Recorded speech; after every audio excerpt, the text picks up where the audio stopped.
Welcome, everyone, to the Thursday night Creator Convo. We have very exciting conversationalists for you tonight.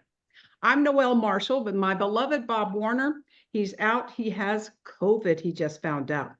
So we are going to carry on and just really have been looking forward to this conversation.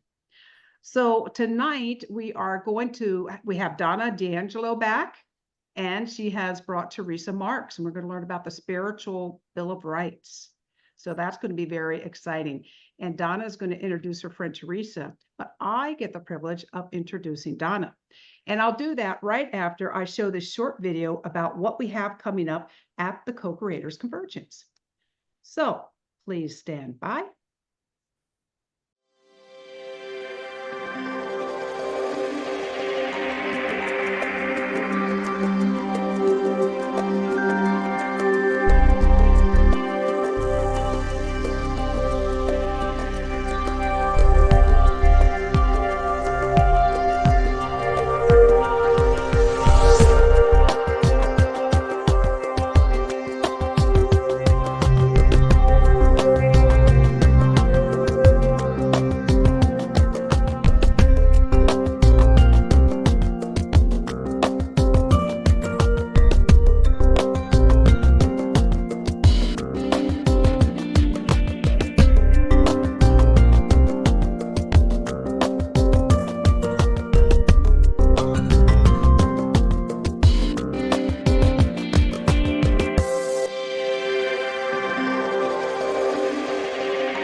So that is a little bit about the Co-Creators Convergence. And I want to underline something is that we do have every year for the past 11 years, once we have an annual gathering.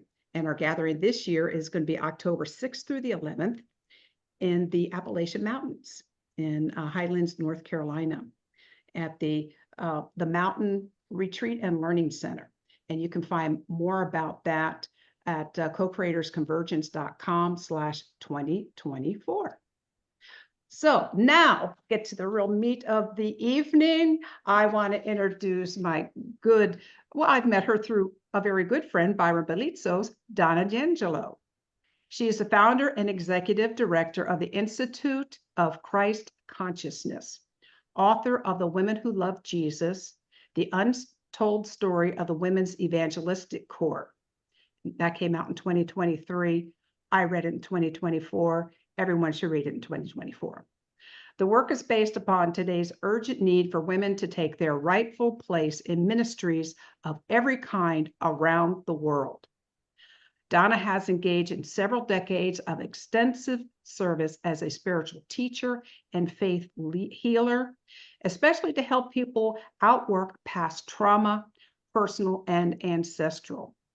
Her healing work engages with the divine sources of life, providing a loving, sacred space for imprinting upon the divine patterns held in sacred trust by each person's indwelling spirit. Healing at this level opens an individual to the purpose and potential. She also conducts regular meditations for collective planetary healing, with the purpose of seeing the divine plans for our world to manifest. She is a conduit for the Divine Mother, Holy Spirit, our Divine Father, Christ Michael, aka Jesus, and other divine and celestial personalities who are intimately involved in transforming our world into a culture more reflective of spiritual values and principles. And please visit her website, www.institutechristconsciousness.org. institutechristconsciousness.org. It's a great place, a lot of resources there. And welcome, Donna. And I see you have brought a wonderful, wonderful guest for us tonight. Thank you, Noelle. And yes, I'm very happy to introduce my friend and colleague, Theresa Marks. Theresa is a member of our ICC Women's Corps that was based on the ministry of the 12 women apostles that Jesus commissioned during his public ministry. And Theresa has authored an incredible document that is so perfect for this time, especially when we see that so many of our constitutionally bestowed freedoms are now being threatened politically. And we are in a period of wondering, well, who are we and what are our rights? And she has authored this document to clarify what are our spiritual Bill of Rights. So before I introduce Theresa and turn it over to her and her wonderful PowerPoint that she'll be introducing and going through each spiritual Bill of Rights, I'd ask you just to take a few moments to get centered in your heart. And just take a breath. Couple of breaths to move your attention down to your heart center. And just feel that intention and motivation to be more attuned to your own personal spirit and the rights that you have been given by your Creator. Let's take a few moments to center ourselves in that, providing the fertile inner environment for Theresa's spiritual Bill of Rights to plant new seeds of awareness in your minds and hearts.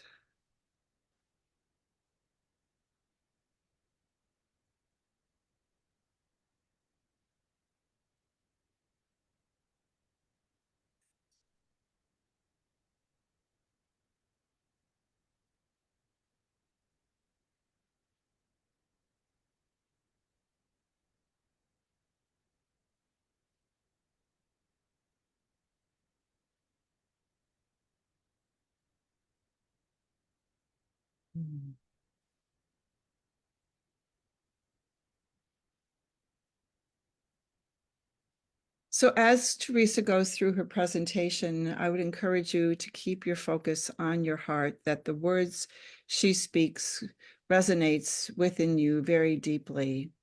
So I'd like to introduce Theresa Marks. In addition to being the author of A Spiritual Bill of Rights, she is also an accomplished and gifted musician, and she is also a spiritual director. And Theresa, I don't have your website handy right now, but I believe it's spiritualbor.org. Correct. Is that correct? Spiritualbor.org. So here you go, Theresa. I'm turning it over to you. And my first question to you is, what inspired you to write the Spiritual Bill of Rights, and how did it come about? Oh yeah. Well, should we look at the presentation first, or I will you want- leave that up to you if you want to do that as an introduction and go into it. Okay. It's entirely up to Okay, you.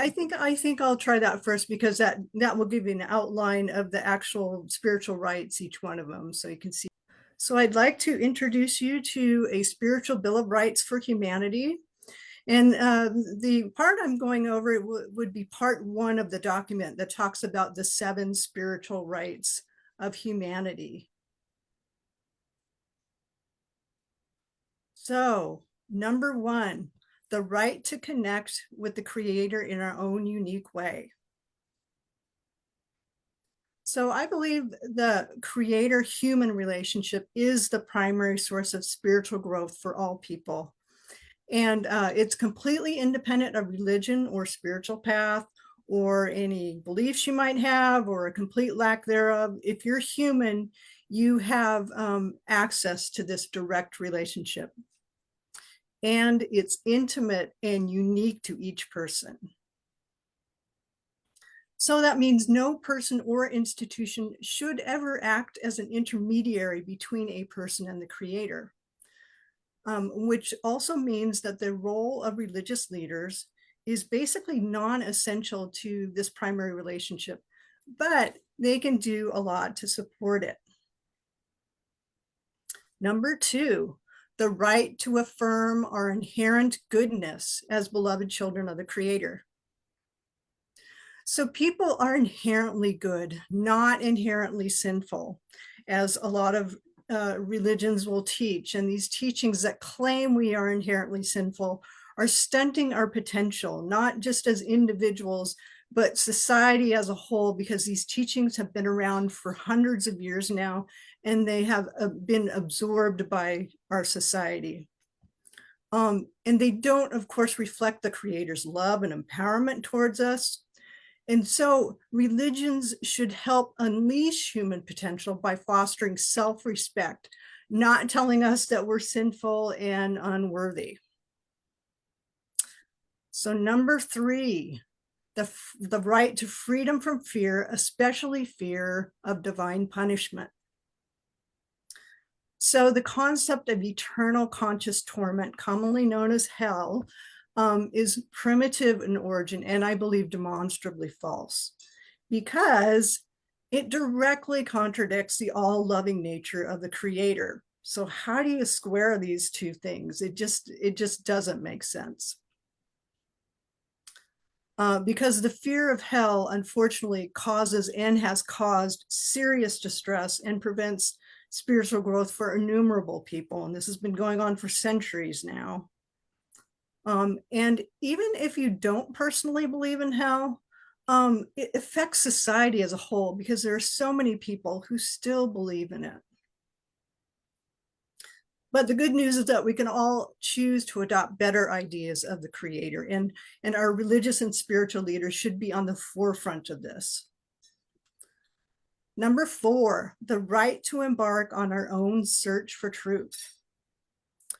So the greatest adventure of the human experience, I believe, is the spiritual journey. And that's why I became a spiritual director, because we each have unique journey with diverse viewpoints. And we grow best when we can explore what speaks to us, not what speaks to other people, but what speaks to us. Number 5, the right to freedom from religious obligations. Religious activities should be voluntary. You shouldn't be forced or mandated to do things that have no meaning for you, that sometimes are even harmful for you. Because the Creator does not revoke our free will by imposing obligations. So the thing is, when religions impose false obligations, it violates the spiritual liberty of their followers and often results in shame and guilt. Number 6, the right to access all spiritual leadership roles. Now, I love this picture because there are a lot of different traditions represented, but there are no women there.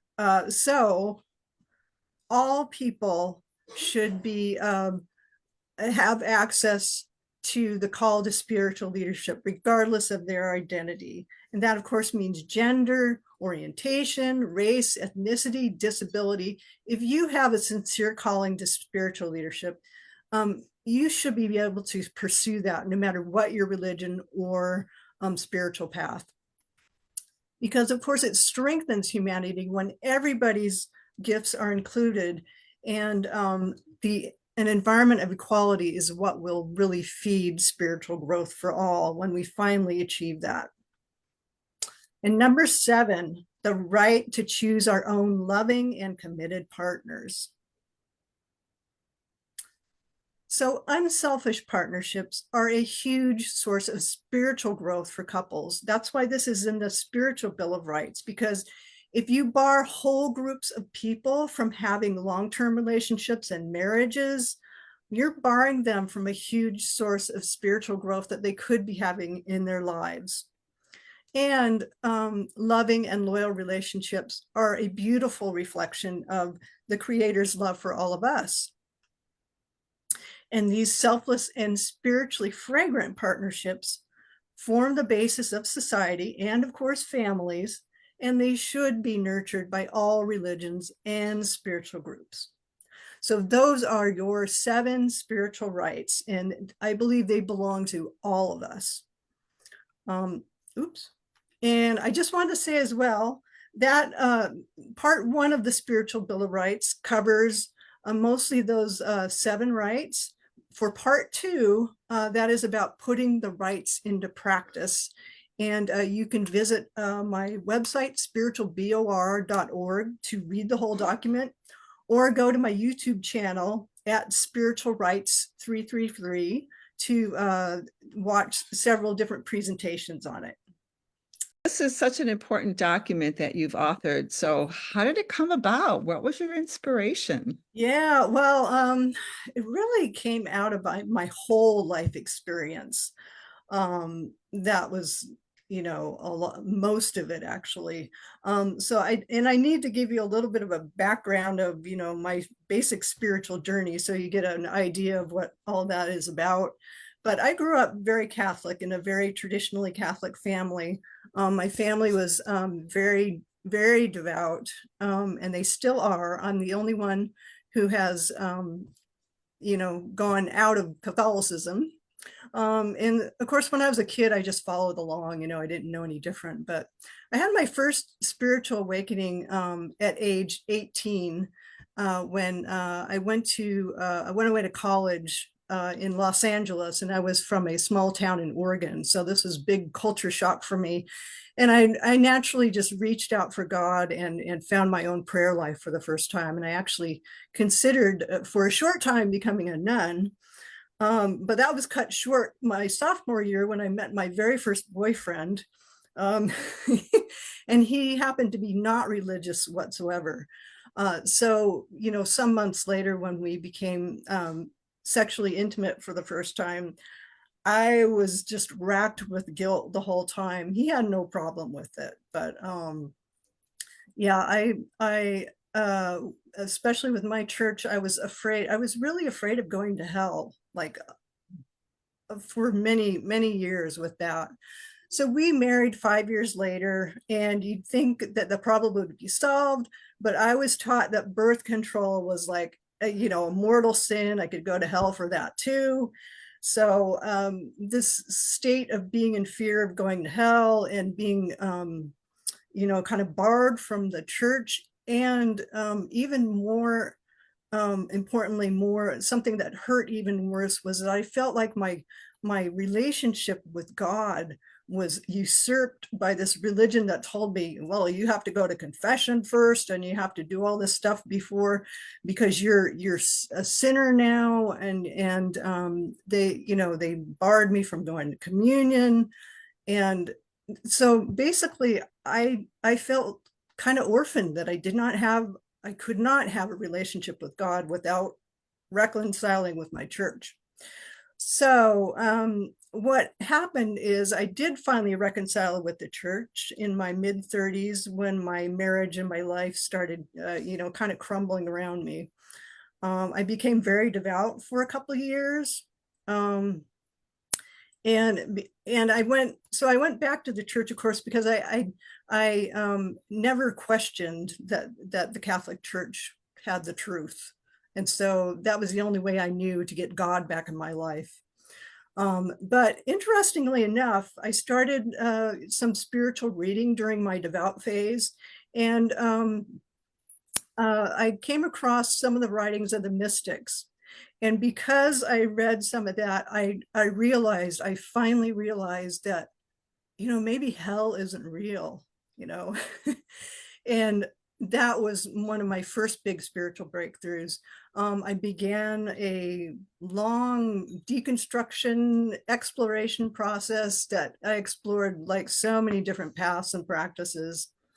And I kind of gravitated towards the non-dual kinds of concepts of God from there, because I had been given so many, just crappy concepts of who God is. And for me, the way I was raised, it seemed like God was almost like this schizophrenic figure. He was all loving, and all forgiving, and yet he would send you to hell for not going to mass on Sunday, those kinds of things. So anyway, 15 years later, I met my second husband, who introduced me to the Urantia book. And we were just talking about that earlier, but Donna is also a reader, and You've had presentations by Byron Belitzos here too. I know that knows quite a lot about it, but it was a big turning point in my life because it reintroduced me to the idea of a personal God. And for me, it made all the difference. It was like I got to have this relationship again that I had delved into so deeply when I was 18. But I was doing it now on so much a better level because I knew that God wasn't all these, bad things. So anyway, now fast forward to last year, 2023, I was in the last part of my training to become a spiritual director. And if some of you don't know what that's about, spiritual directors, we sit one-on-one with people and listen to their spiritual journey and as they, grapple with those big questions in life. So I knew that I wanted to help people who had been through the same kind of issues that I had with authoritarian religion. So I was really grappling with, well, how can I help them? And then I had an aha moment. Well, people have political rights. Why don't we have spiritual rights? And that just made sense to me. And at that almost that very same moment, I had this sort of interior voice say to me, you will write a spiritual bill of rights for humanity. And that was, a big thing. And that actually happened about the same time, just last year. And so from there, I sat down, prayed about guidance about, well, what should these rights be? And I got those 7 rights, and 7 is a sacred number, as many of you know. And so that made sense to me. And so that's how it took place. And I just wanted to share one more thing. When I was 18 and having my first, spiritual awakening, I was up in the middle of the night and just being quiet. And all of a sudden I had this very brief but kind of intense vision of crowds of people like coming into the light all of a sudden. And along with that, I had this strong sense that I was going to have a big role to play in that, and that my life at some point would have a really big, larger purpose. And I always wondered what the heck that was about until last year, as I was writing the Spiritual Bill of Rights, I realized this is it. The Spiritual Bill of Rights is my big mission in life. And I've been preparing my whole life for this. So that is the whole story of how it came to be. Great, thank you. So why do you think it's important for right now? And how do you see this, people responding to this who may not consider themselves religious or spiritual? What are your insights on that? Right. Well, I think there's just so many things going on in the world right now. And there's a lot of signs of increasing spiritual awareness and spiritual growth in a lot of sectors. But at the same time, there's so much stuckness. So many people so wrapped up in materialism, which I think is kind of like sort of another form of atheism, because it takes you out of anything spiritual and anything with deeper meaning. And I think the Spiritual Bill of Rights is a reminder, a big reminder to all of us that we are spiritual beings. And if you don't have that component to your life, what do you have really? Do you have just what your 5 senses can tell people?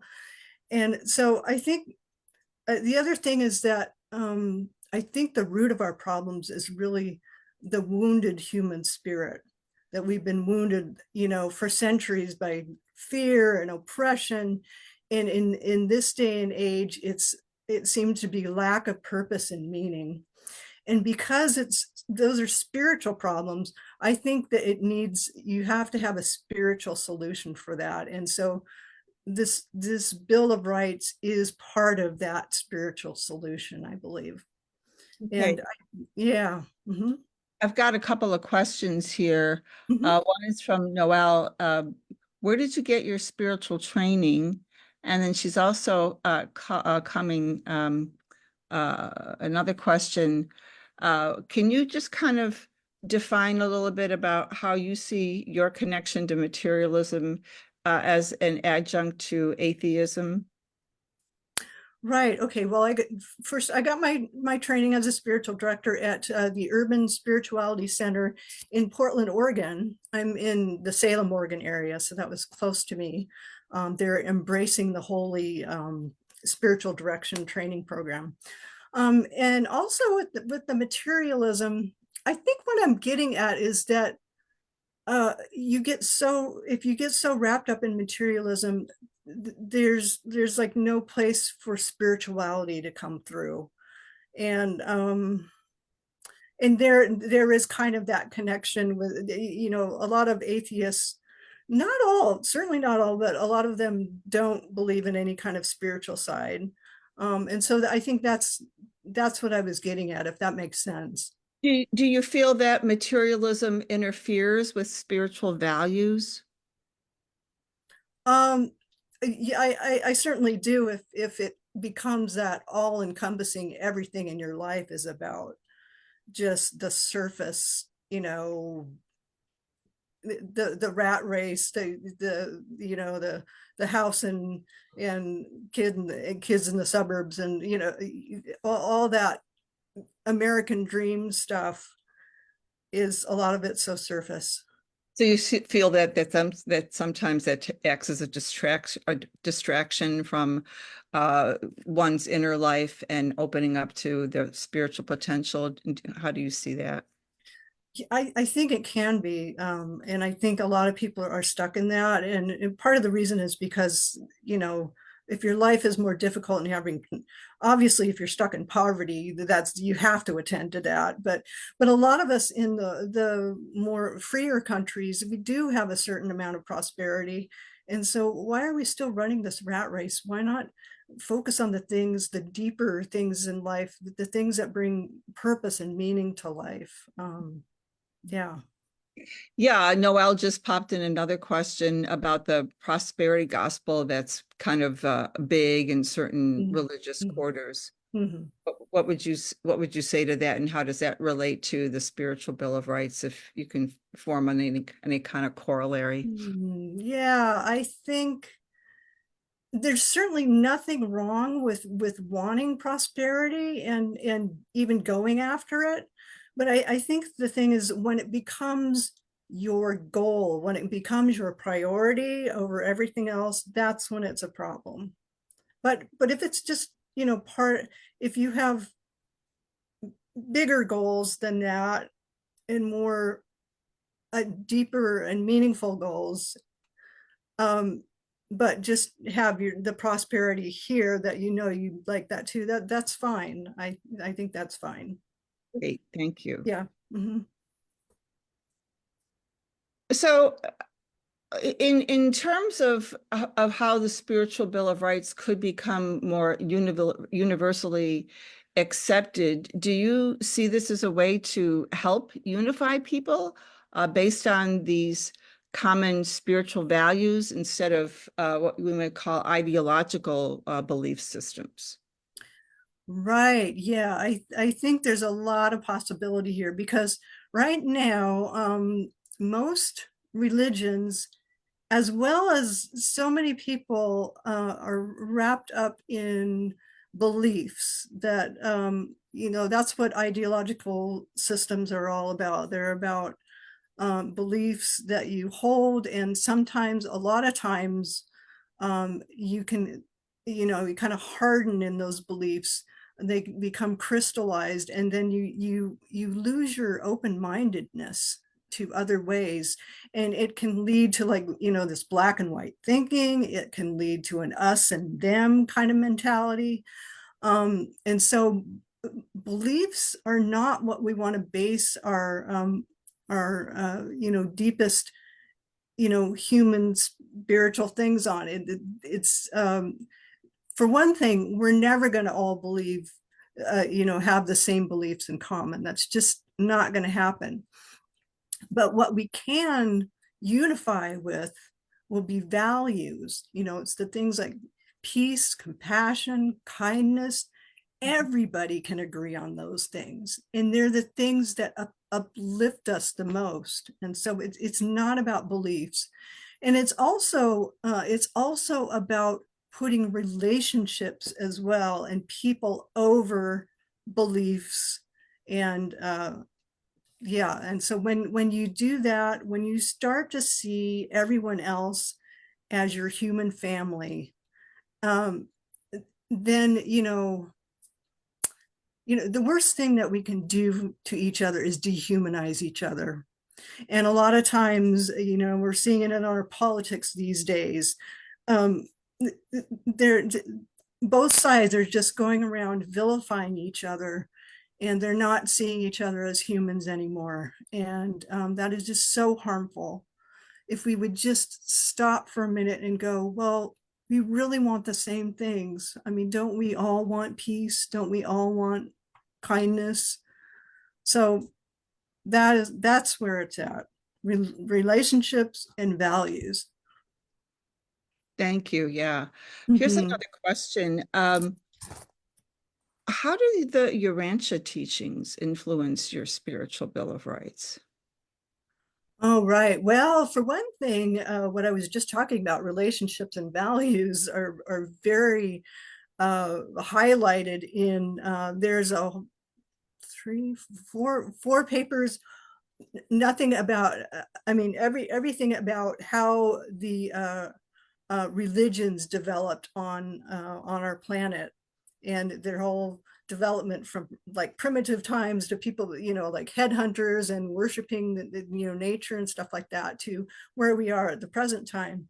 And at in the later chapters of that, they actually talk about issues and things that we can do to uplift our religions and uplift the spiritual consciousness of the planet. And so, yeah, reading these papers was very very influential for me, and it also kind of confirmed a lot of the things that I had already discovered from my own life's journey with the those institutional religions. Right, right. And so it sounds like from what you're talking about that this document is meant to help humanity move away from so much institutional belief systems into more of a personal spiritual experience with their own creator spirit. Can you speak to that, about the difference between, or how we're moving into this more personal approach to our spirituality, devoid of the ecclesiastical structure of institutionalized religion? Right. That's been happening, and we now have the term spiritual but not religious, and that's part of what is happening at this time. And I think there's a lot of disillusionment now with institutional religion. It has had its place, and it continues to be a positive influence generally on society, but um, the oppressive parts of it have just wreaked havoc with humanity. And we're all familiar with the history of like religious wars and things like that. But the thing is, I think people are tired of that kind of those kinds of control tactics, and they're starting to kind of disassociate from that and find their own personal religion. So one of the things I talk about in the document is this religion of personal experience. And this is actually a term that I borrowed from the Urantia book. And I love it because it makes this nice acronym, the ROPE, R-O-P-E. But it's based on our own living and breathing personal inner spiritual experience for each person. And it's a process. It's not like a one and done thing where you say like accept Jesus as your savior and then you're good, you know, for all eternity. No, no, it's actually a beautiful process for those of us who are able to find first of all that connection to some people might call it source, but I think it's personal, a personal creator that is that loving and healing source for each one of us. And the other thing that is so important is that each of us has the courage and the freedom to go on our own spiritual quest. And so that's something that humanity is moving more and more towards. That's why we, you know, they talk about, you know, how people are leaving the churches in droves. Well, I think there's something better coming, actually. So Right, right. And you know, in keeping with that theme of the personal religion, we're evolving perhaps more in that direction. So do you see that religions do evolve? I know you mentioned the papers on the religion in the Arantia book. So can you speak to that a little bit about how those evolve, and you know how this is kind of like another step in our religious evolution with the Spiritual Bill of Rights? yeah, and I definitely think it is. But yeah, I mean, for instance, like, you know, back in really primitive times, we had people who were like cannibals. A lot of that was a primitive spiritual idea that you need, you know, you need to like ingest, you know, life energy force or whatever, you know, things like that. But and they gradually evolved to a point where, okay, they weren't killing and eating humans anymore, but they were like killing animals. And there was this idea of like, you know, animal sacrifice. Um, and and then finally, you know, we've moved, most of us have moved out of that, but there is supposed to be in change and evolvement going, an evolving process going on with religion. And it really should start on the personal level. But I think part of the problem is that institutions have become kind of like these um, have a life of their own, that, you know, have usurped the personal connection that each one of us need to have with our creator. Mm-hmm.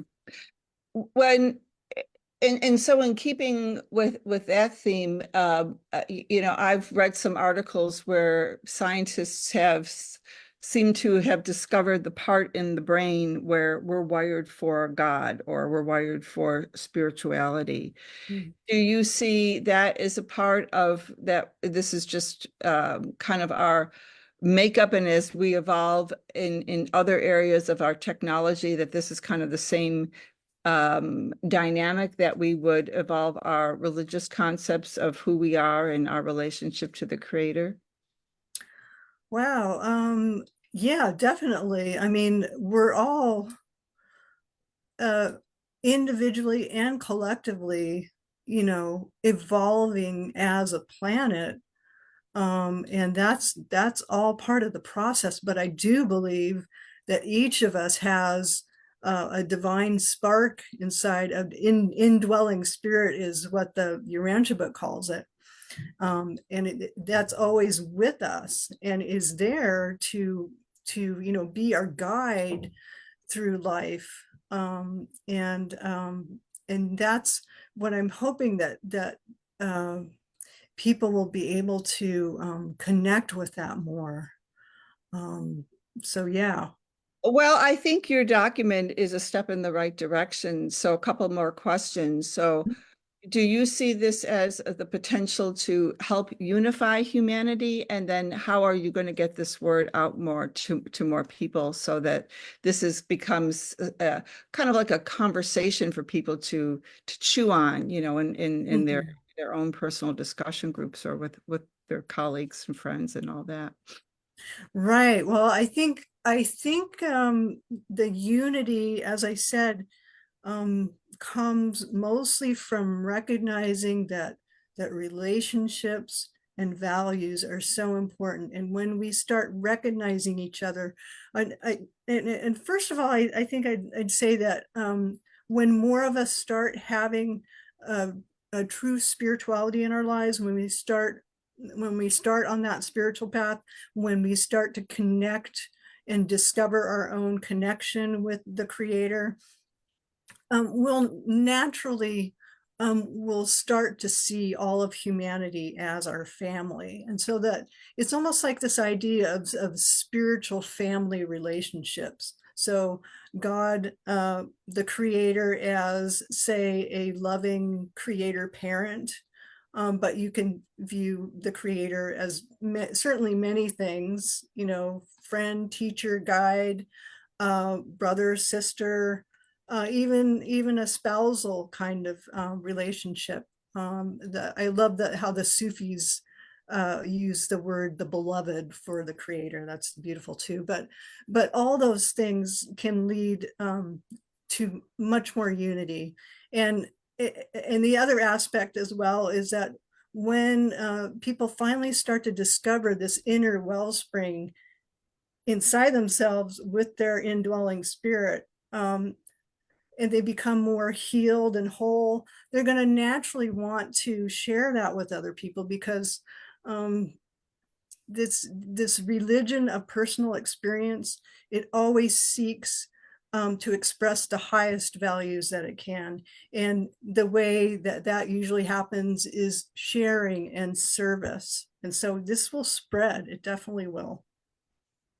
So in terms of the dissemination of the teachings or the spiritual rights and the relationship that we have with the Creator, I think a lot of people are very confused by the concepts of what we call God or the Creator. The word out there in kind of the public domain is source, but that's still kind of like a nebulous term. And I know in the Urantia book, it goes into great detail about who is the Creator of all. Could you just kind of go into a little bit more of an explanation of that for people who may not be familiar with how that term is being used, the Creator or God? Oh, Creator. Yeah. Well, the Urantia book talks about our universal Father and the Trinity, but Father, Son, and the Spirit, but also that we have a creative Mother Spirit that has helped create our local universe, if you will, which some people might view that as like the local galaxy. And Christ Michael is also known as Jesus because he incarnated on our planet as Jesus, is like the creator sort of father of our certain, section of the universe. And that's what the Urantia book says.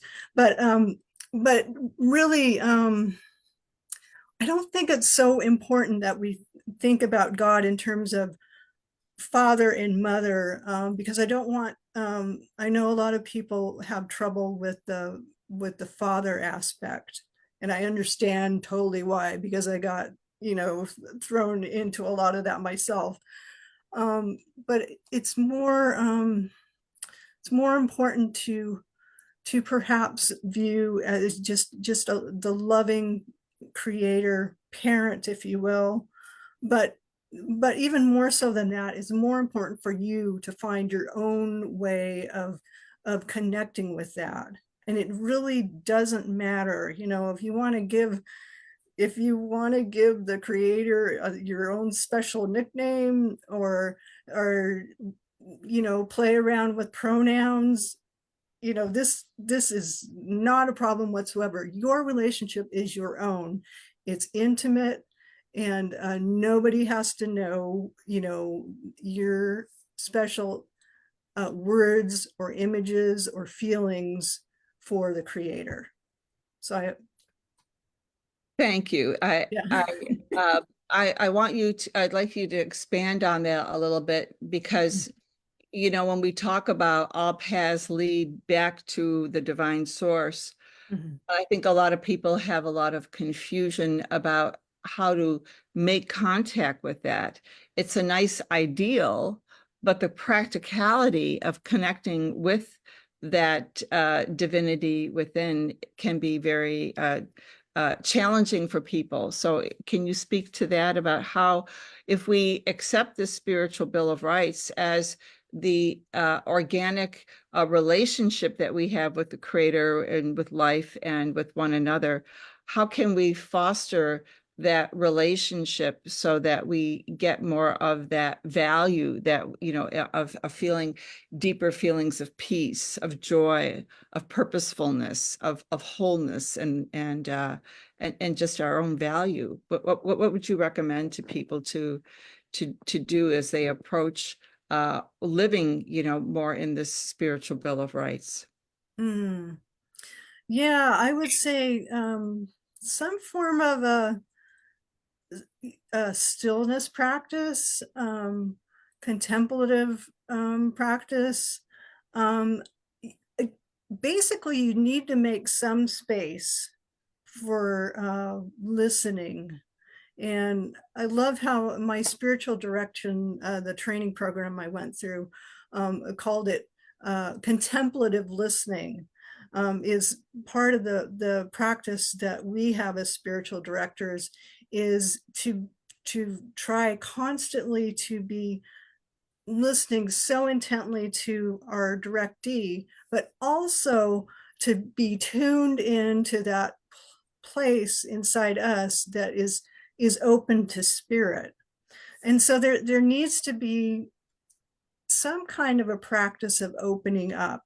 And it can be like so many different things. I mean, you can take your quiet walk in the morning, you can have your coffee and just, kind of be there for like a few minutes. You can do a formal meditation practice. You can, for a while, dance was important to me. And so movement sometimes can help you be really present. There are so many, and each person needs to find that place, that way that they can connect, and that they can really tune into that place. Because it's you have to get away from some of the noise of our modern world, and you do have to unplug from your phone and social media in order to do that. So you're recommending that people develop some kind of a regular practice or habit to make that connection real and solid so that they can perceive the inner guidance. Is that what you recommend? Absolutely, yeah. And that's the thing that can be completely unique, and I can't say what it's going to be for you, but somewhere where you're making space inside, and maybe even on the outside too. I mean, for a lot of years, I had a meditation altar that was, my sacred space. And so that's a nice way of going about it as well. But I mean, there's so many different ways, but. Do you address that in part 2 of your spiritual Bill of Rights? I know we didn't really go into that part. You showed that in the PowerPoint, but is there anything in there that talks about how to make these spiritual Bill of Rights a living, practical experience in everyday, just everyday activities, everyday living? I didn't really go into that because I didn't want to be seen as sort of dictating certain methods or anything. But what I am hoping to do soon is put together a few YouTube videos on different suggestions on how to do that. But I actually I have a suggestion that's one of your books, Donna, the Teach Us to Love book is just chock full of suggestions on how to, contact and discover and build that relationship with the divine. And yeah, I would highly recommend her book. Because I haven't written a book on it yet, but I am planning on doing some YouTubes on it. So Very good. And yes, I mean, there are many ways to approach your own relationship with the indwelling spirit. I think the important thing to reiterate to people is that the nature of divine love is such that it wants to reach out and make contact with all living things, humans, angels, all different levels of life. And that in terms of our humanity, and what you what you said in the first couple of rites is, we have a direct connection to our creator. We are the offspring of that divine source. And so if we have a connection, then we have an ability to communicate, right? I mean, it's just organic. The challenge that I've seen in my ministry, and I'm sure you've start to encounter that with your spiritual direction, is that the mind is just taken kind of off course into this looking at what's happening in the outer world, that we tend to forget that we have an inner life too. And that's one of the things that I think is Theresa's Bill of Rights is trying to open us to, is to this larger reality of how does this connection work, and what are the organic rights that we have as spiritual beings to live this human life, but to cultivate it in a way that we are reflecting a very lovely nature, one that is peaceful, loving, compassionate, tolerant, patient. And so to me, those are some of the fruits of the spirit that we are here to cultivate as humans, so that we are contributing back to the planet. And if everybody was doing this, in my personal opinion, I think this world would be healed almost overnight. yeah. So. But the point is to first help people understand that we have civil rights and we have spiritual rights. And the spiritual rights, for me, are the foundation of our human existence. And when we come from that authentic place of feeling that organic connection, I think it probably helps people to have more interest or make that inner journey to go within and find that beautiful divine connection, and to listen for that, where they talk about the still small voice that's in there. They're just guiding the way. Just follow me, follow me. So I don't know if we have any more questions. Let's just send some prayers to Bob, who Right. has COVID. So we just lift up our brother Bob tonight, and we thank our Holy Mother Spirit and the life energies that come from our divine source to just upstep his body, strengthen his immune system. We ask for more light to come into the pathogens and to break them up, to strengthen his respiratory system, his pulmonary system, his cardiac system. Just bathe him with light and let his body respond to this infusion. We are so grateful to Noel and Bob for the work that they're doing on the planet to improve the conditions of this planet, to help shift our consciousness to higher levels. And we want them to stay around a long time. So we just thank you for blessing them with good health, vitality, longevity, and the light of spirit blazing in their hearts and souls. So we send this to our brother Bob and to our sister Noel, and we thank you for their presence on the planet. And we lift this up to spirit now. Thank you.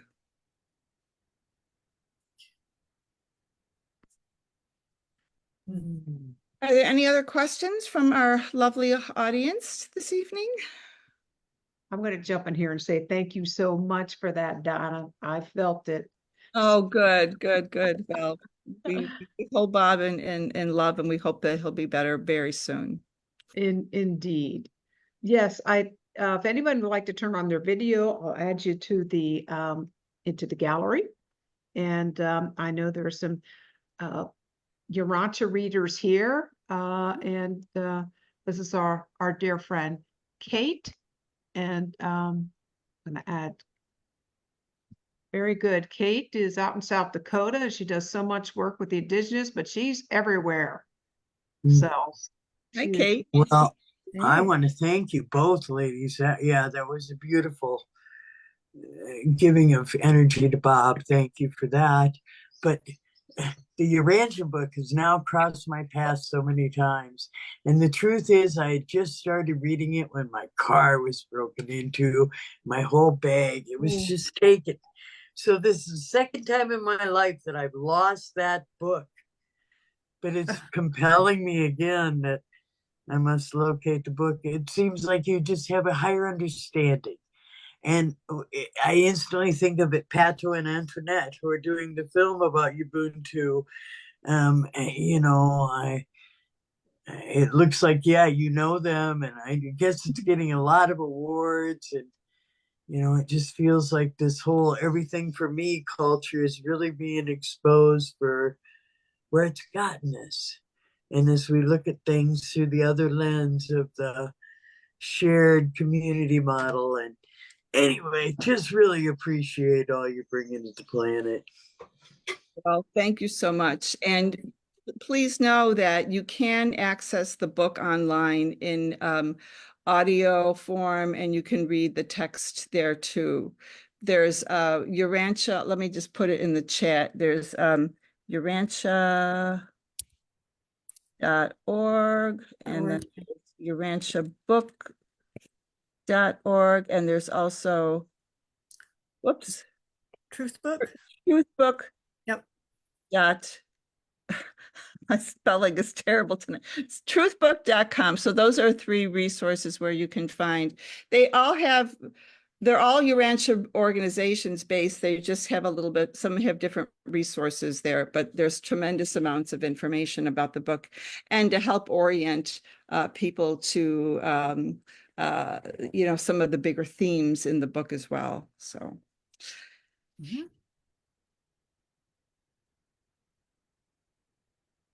I think you're muted. So you're muted. I want to bring in a comment that Robert said earlier when you were talking about hell.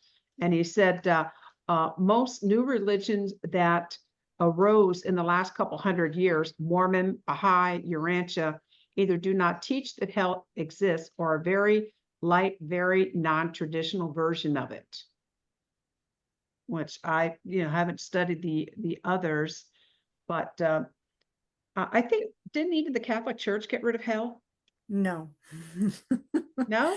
No, I had heard though something about that Pope Francis doesn't really believe in it, but he hasn't really taught anything different.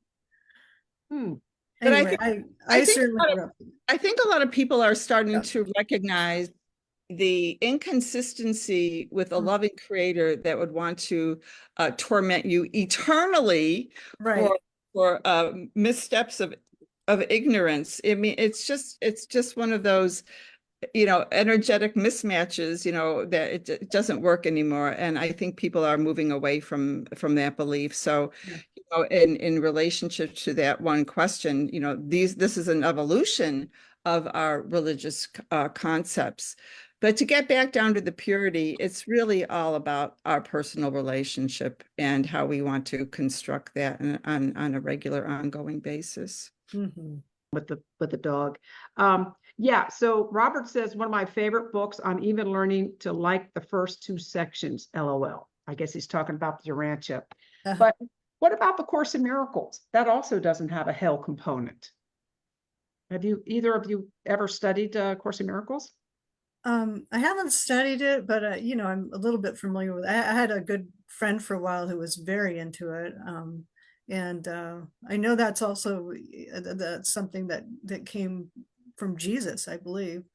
But yeah, that I think you're right about the fact that a lot of the more recent religions don't have this heavy hell concept. It's more that, the ones that have been around for a long time. And yeah. So That's interesting. I take that as a sign of evolution. yeah, I think so. And Definitely. there's the Revs, Robert and Becky. Y'all want to join this conversation? Here we are. Robert was hiding in the background. I was in another room. Yeah, Oh, hiding in the dark. I've really enjoyed listening in, and had pulled up the website with the Bill of Rights, and was just holding these. And I wanted to share that this was new to me, but I heard that there is a group that is organizing, as the United Nations has the Sustainable Development Goals, they have the Inner Development Goals too, the IDGs. And there's a conference, I think this year is the third or the fourth year that they've had a conference this year. It's going to be in Sweden. And looking externally at the Sustainable Development Goals, and that being like the problems of the world, right? To go within, this is what your spiritual Bill of Rights speaks to, is to go within oneself, to know oneself. And also hearkening from the Unitarian Universalist faith, which is considered a more contemporary religion, but actually is quite old itself, coming from unity and coming from Unitarianism. I found out that my great grandfather was a Unitarian, which I didn't know that. Obviously didn't know him, but the Unitarian Universalist principles hearken to this as well. Like, it made me think of some of the other traditions that are holding these values, and I love seeing them all together in this way, Theresa. And I was also noticing how you were evolving from being chained to being unchained and freed when you were disappearing into the birds. That was very metaphoric. So I really enjoyed, and thank you for inviting my share. And I'll pass the sharing feather to Reverend Robert. If he wants to, he can pass it back into the middle. If you would. No, I'm good. I'll just sit here and talk about the Urantia book for 2 more hours, so I'll be quiet. That wouldn't be a bad thing. And that we could do that too for We could do a study group. No. So what do you do, Donna, on your Sunday? Sunday at noon is not a good time for me, but because I'm at the UU church. But what do you do on your Sundays? And you have a class then, or do you talk about Urantia? It's a meditation. I have been trained for over 30 years to make contact with the higher unseen realms. And in doing that, I have been in contact with very highly placed spiritual beings who come from the existential levels of reality, that where the patterns of perfection exist that are implemented by humans at the evolutionary level. One of the personalities that have been assigned to this planet is a divine being who is actually the personification of divine justice. I have been in communication with him for, I don't know, probably over 20 years now. And one of the things we do on the Sunday call is we collaborate with him by holding space. And we also collaborate with the planetary angels, the seraphim, who work on behalf of humanity in the social institutions. And I am transmitting the information from this personality. We know him as Manjaranson. And he is actually here to help us in our collective planetary transformation. We are undergoing a period of adjudication on the planet. 250,000 years ago, this planet deviated from the divine plans of evolution by spiritual beings who took us off the divine plan. And we had to wait for a long period of time before this planet was ready to join the rest of the universe family. Our consciousness had to evolve to the point where we could now see beyond the scope of our planet into the great cosmos. So what we do on the Sunday call, and if you cannot attend live, You can sign up for my mailing list, and I'll be happy to put you on. If anyone else wants to, just email me at my email address, and I'll put that in the chat. I record it, so there will be a written transcript and links to the recording. And I have about at least 1 full year of recordings on my website. It's under the video and podcasts, and you can see it's called Planetary Transformation Calls. So what we do is we hold space for human willingness. It's like the higher realms need our intentions. They need our agreement that we want these spiritual infusions to come into the planet. And each meditation has a particular theme. And we've been working on moving away from the lure of evil to the love of goodness. That's one example. Because people are very, they're negatively focused and they don't know why their minds are moving in that direction. Well, there's spiritual gravity coming into the planet that's trying to imprint in our minds and help us think more positively, think more loving thoughts, let go of anger and resentment and move toward that. So it's a big shift in our planetary consciousness. And one of the things that's impacting this world is our memory. We have very deeply embedded memory systems tied to this rebellion mindset, authoritarianism, this very kind of evil patriarchy, the suppression of women's power. This is all being corrected now. And one of the ways in which the higher realms are helping us do this is by we holding a space for them to actually come in and pull out all this negative energy and start to insert the correct ways, or the correct, what you might call language or thoughts for us to think. And it is having an impact, because now we see that people are awakening and becoming more aware that we've been lied to, that things are not the way they seem, that there is a much bigger reality for us to embrace. And this is all from my training as many years of a student being in the Urantia, reading the Urantia papers. This is kind of like helping us really do the experiential work, not just the mental work, but the heart work, to build these spiritual energies so that the planet's foundation of life goes back to the original divine plan and is also augmented by the correction plans that our divine mother and father have for this world. So if anybody wants to come on that, let me just type in my email address. I think I just put it in there for you, Donna. Oh yeah, you did. And also You did. And if you email me, just ask to be placed on the planetary transformation call. We're doing one this Sunday. We meet on the 2nd and 4th Sundays of the month at noon for about 45 to 50 minutes.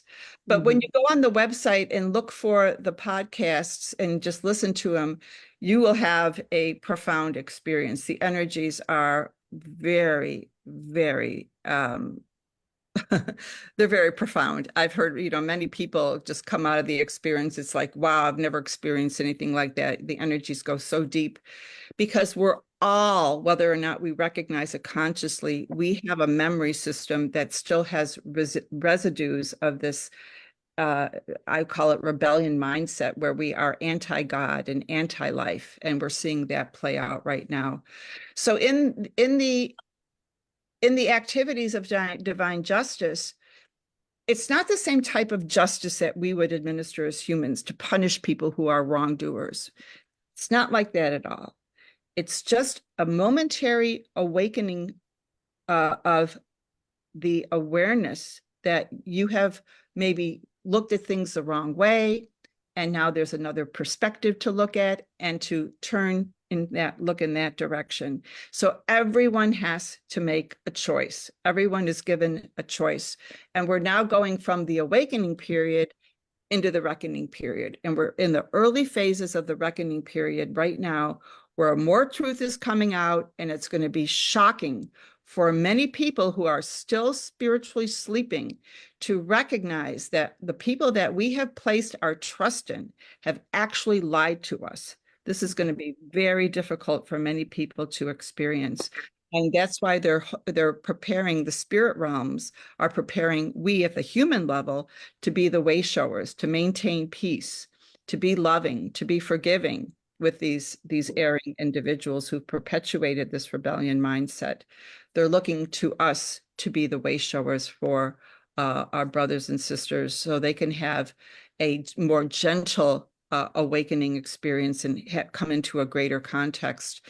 And that's part of the healing work that I do with individuals, to unplug human mind and memory from that erroneous mindset and to get them more connected to their spirit and the higher circuits, what we might call cosmic mind, where the human mind is operating more in a more positive manner. You know, it's easier to think positive thoughts. It's easier to love one another and be patient with one another. So we're getting a what you might call a spiritual upgrade right now, if we want it.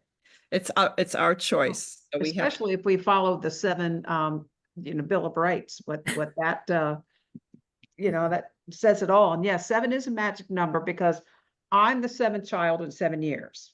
Mm. I always like the number 7. Yeah. It is a cosmic number. There's relevance to that in the universe. Yeah, there is. I'm all about 7. Yeah. But you had something in the chat. You want to unmute and share? Was that me that you said? Okay. My question was about early on when she said that, the churches have people leaving in droves, but you believe there's something else coming. And I wasn't sure if that was more than just the religion of your own personal connection, or if there was something else you had in mind.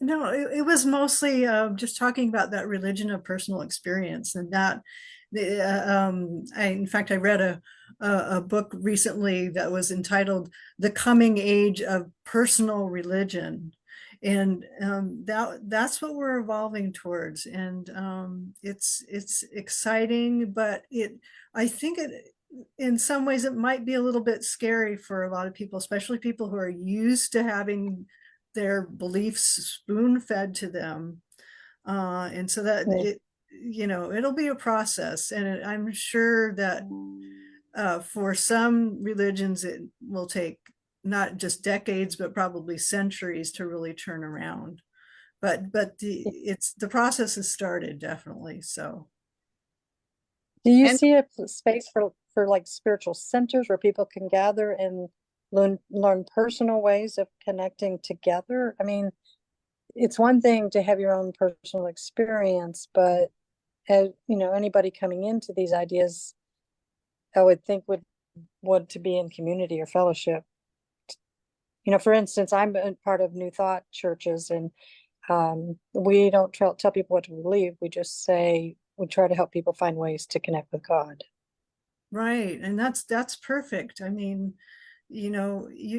people have to find their community, I think, where it makes sense to them, and with people who might have practices that are similar, and the beliefs do play into it as well.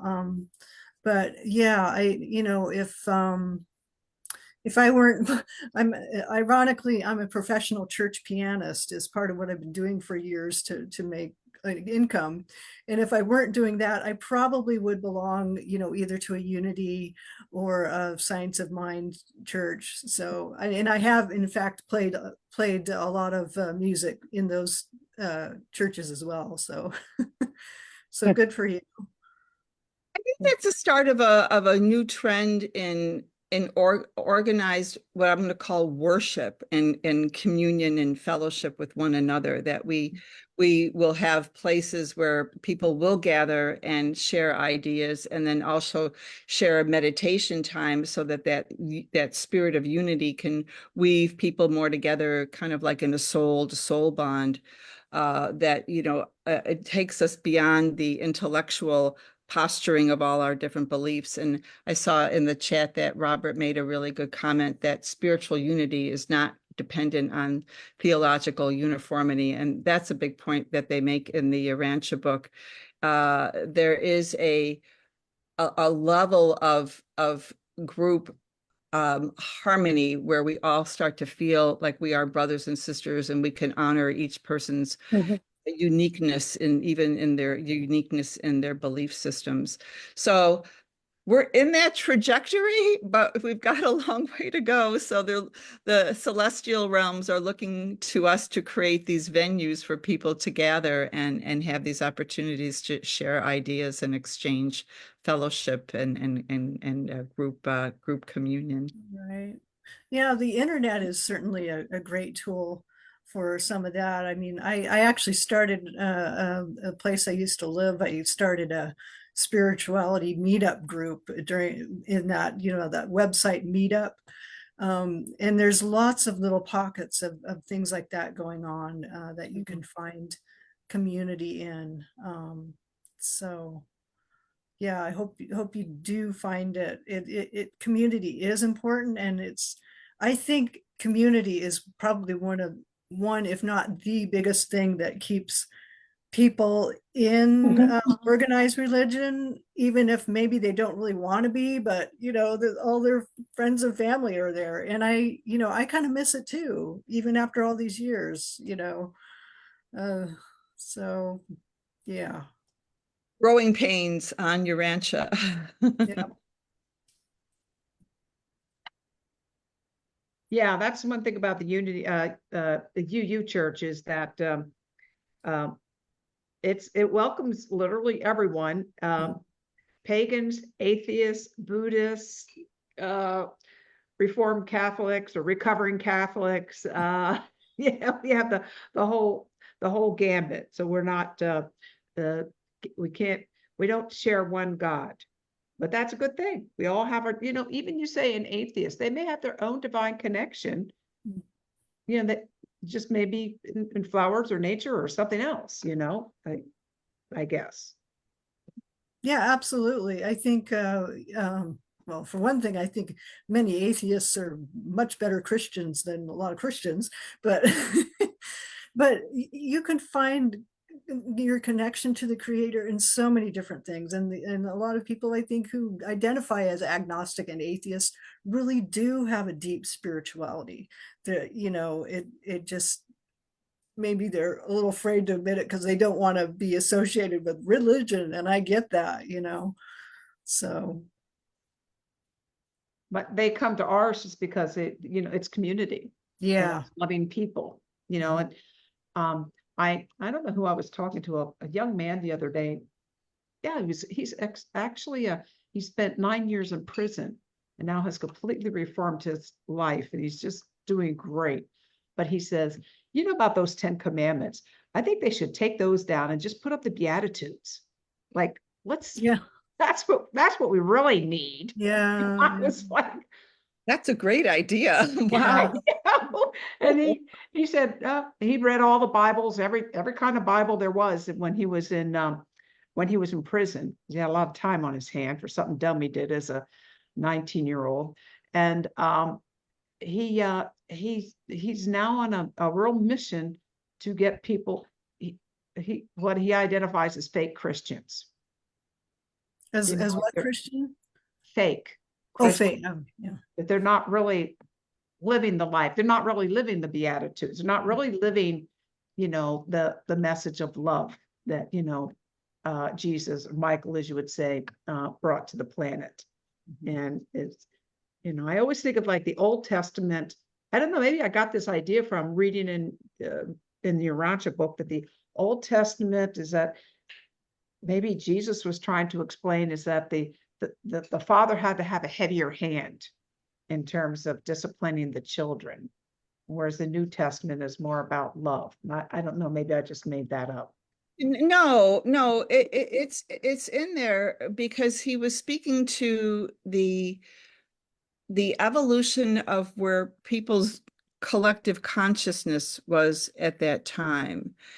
And it's just like a child, when a child is young and starts to act out, the parent has to maybe give a little bit more structure and discipline for the child, because the child just doesn't understand. They're not mature enough to understand, to perhaps understand the repercussions of their actions. So if you extrapolate that into the collective, he was speaking to that. Humanity didn't understand what they were doing, and he was here to set the record straight that God is a loving parent that sometimes has to show you the error of your ways, and you have to pay a heavy consequence for that because you're just not listening, you're not paying attention, you're not getting it. But his depiction of God as a loving father was beautifully demonstrated in his life and how he ministered to people. I mean, he welcomed everyone into the gospel family. And one of the things that was so compelling when I did the book, The Women Who Loved Jesus, it was the women channeling the 12 apostles at Jesus' commission, female apostles, and they all remarked about how loving and open he was. He loved everybody. And for us to replicate that attitude toward our brothers and sisters has been very difficult for us to do because of the ideological differences that have been foisted upon humanity. And what Theresa's spiritual Bill of Rights is trying to get to the fact that, we all have a same common origin and we are all family in this big cosmic reality. And it is important for us to be in relationship and community. And I think that urge for community and relationship is just one of those ways that God is helping us learn how to love one another in the way that God loves us, with that unconditional, perfect love that understands all and doesn't seek to judge or condemn, but seeks to correct and bring people into the true and the right way of living. Donna, there are a few more comments that Robert put in the chat there. You might want to read in, and then we can close. Okay. He's talking about the Beatitudes. Yeah, the Beatitudes are beautiful. Yeah. The higher law was, that's interesting. Yeah. Oh, well, I'm really grateful for the opportunity to introduce Theresa to the Co-Creators Convergence, and I hope everyone enjoyed her beautiful document. And please do reach out to Theresa, and if you know of any other people that might be willing to hear her story and present this information, please feel free to contact her. This is something that really needs to be disseminated through the Well, press. I'm thinking, do you have like a bookmark made up with all 7 of them on there? I should work on that. I have a business card with that on there. But yeah, I actually am working on developing a few little flyers and things like that. So, I think that would be great. Yeah. It's a good thing for people to have, and they can put it in their book and right. Cool idea. Put it in their Bible. Yes. Yeah. Right. Or their rancher book, right? Yeah, exactly. No, Well, but, yeah, I'm sorry. No, seriously though, I'm just starting now to spread the message about these rights. And, I know a lot of people might be involved in the different churches and groups. And, if you have an interest in having me on to give some kind of online presentation or, anything like that, if there's, to get the message about this spread, it's all helpful. So, yeah. Excellent. Excellent. Well, thank you both so much, Donna and Theresa. It's been a delight. Always love talking about Urantia, learning more all the time and doing my best to read more. So thank you so much. You're invited back anytime, and maybe we'll get part 2. Yeah, it's time for part 2. Yeah, that'd be great. So thank you, everybody. Thank you so much. Thank you so much, Noelle, and blessings to Bob, and I hope he gets well soon. Well, how could he not after that blessing that Donna gave him? I mean, it's done. There you go. Feel better already. He feels better already. Oh, good. Okay, well, we send you our love, Bob. Yeah. Good night, everyone. Good night. Thanks Good for coming. night. Bye. Bye.